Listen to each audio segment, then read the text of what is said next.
আসসালামু আলাইকুম। আমন্ত্রণ বাংলা ভিশন সংবাদে, সাথে আছি নাজিয়াত শাহরিন। শুরুতেই বিআরবি কেবলস সংবাদ শিরোনাম। প্রায় 10,000 কোটি টাকা ব্যয়ে চট্টগ্রামে কর্ণফুলী তলদেশে মূল টানেলের নির্মাণ কাজ শুরু হচ্ছে আজ। উদ্বোধন করবেন প্রধানমন্ত্রী। চকবাজারের ওয়াহেদ ম্যানশনে বেসমেন্ট থেকে কেমিক্যাল সরানোর বিষয়ে সিদ্ধান্ত আজ। লাশের জন্য ঢাকা মেডিকেলে মর্গে স্বজনদের ভিড়। ভেনেজুয়েলায় ত্রাণ প্রবেশ নিয়ে নিরাপত্তা বাহিনীর সাথে বিরোধীদের সংঘর্ষ, 2 জন নিহত।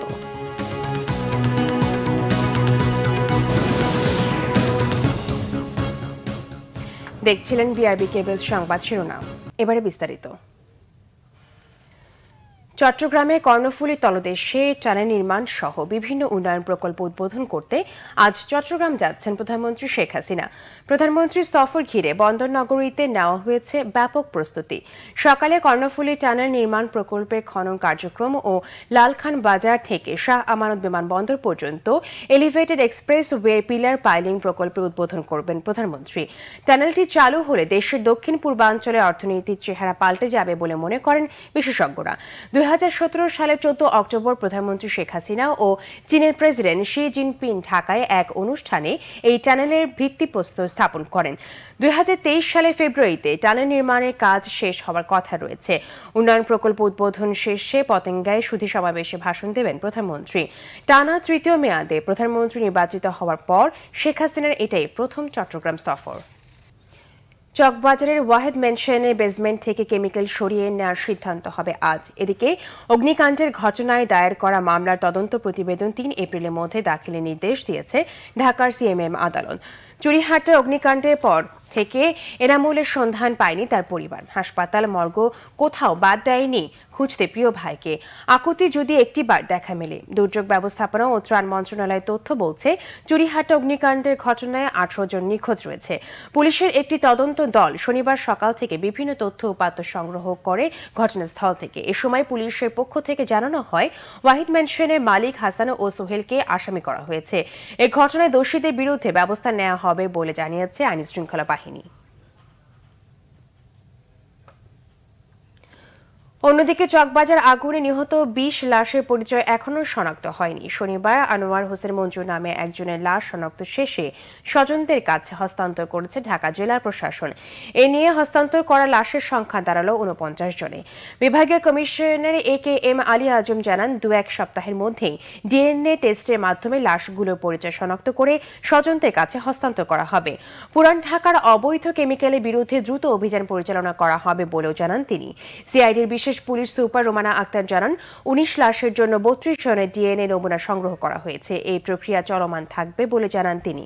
লাশের জন্য স্বজনরা ভিড় করছেন ঢাকা মেডিকেলের মর্গের সামনে। নদী মোড়ে দখল থামে না। দখলের মহোৎসব চলছে পিরোজপুরের সন্ধ্যা ও তার শাখা নদীতে।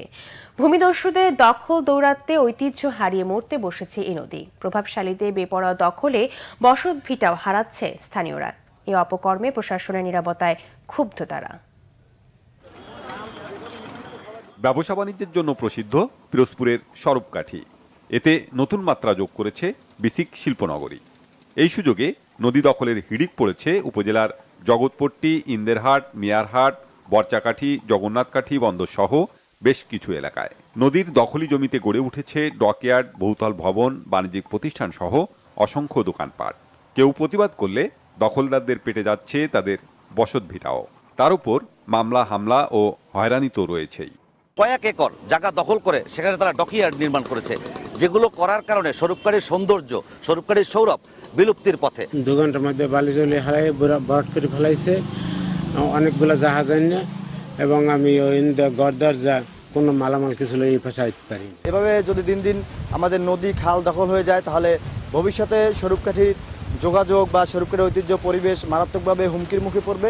ক্যামেরার সামনে কথা বলতে নারাজ দখলদাররা। তাদের বিরুদ্ধে পরিবেশ অধিদপ্তরেরও নেই কোনো পদক্ষেপ। তবে তালিকা করে ব্যবস্থা নেওয়ার আশ্বাস দিয়েছে স্থানীয় প্রশাসন। দখলের অনেক তথ্য আমাদের কাছে রয়েছে, আমরা এই বিষয়গুলো দেখছি, কোন জায়গায় কে দখল করছে এবং সেগুলোর বিরুদ্ধে অচিরেই ব্যবস্থা নেওয়া। সন্ধ্যা নদীর ঐতিহ্য ফেরাতে এখনই কর্তৃপক্ষের কার্যকর পদক্ষেপ চান স্থানীয়রা। Bangla vision news desk. আন্তর্জাতিক প্রসঙ্গ। ভেনেজুয়েলায় ত্রাণ প্রবেশকে কেন্দ্র করে সীমান্তে সেনাবাহিনী ও বিরোধীদের মধ্যে সংঘর্ষে 2 জন নিহত হয়েছে, আহত শতাধিক। এদিকে কলম্বিয়ার সাথে কূটনৈতিক সম্পর্ক ছিন্নের ঘোষণা দিয়েছেন নিকোলাস মাদুরো। শনিবার কলম্বিয়ার সীমান্ত থেকে ভেনেজুয়েলায় ত্রাণ প্রবেশে সেনাবাহিনী বাধা দিলে শুরু হয় সংঘর্ষ। বিরোধী দলের বিক্ষোভকারীরা সেনাদের লক্ষ্য করে ইটপাটকেল ছুড়লে জবাবে টিয়ার শেল ছুড়ে তাদের ছত্রভঙ্গ করে সেনারা। সে সময় 2 জন নিহত হয়। পরে ভেনেজুয়েলায় প্রবেশ করা 2টি ত্রাণবাহী ট্রাকে আগুন দেয় সেনারা। এদিকে বিরোধী দলের নেতা হুয়ান গুয়াইদোকে কলম্বিয়ার সরকার সাহায্য করায় দেশটির সাথে কূটনৈতিক সম্পর্ক ছিন্ন করেছেন ভেনেজুয়েলার প্রেসিডেন্ট নিকোলাস মাদুরো। আগামী 24 ঘন্টার মধ্যে ভেনেজুয়েলায় নিযুক্ত কলম্বিয়ার কূটনৈতিককে দেশ ছাড়ার নির্দেশ দিয়েছেন মাদুরো।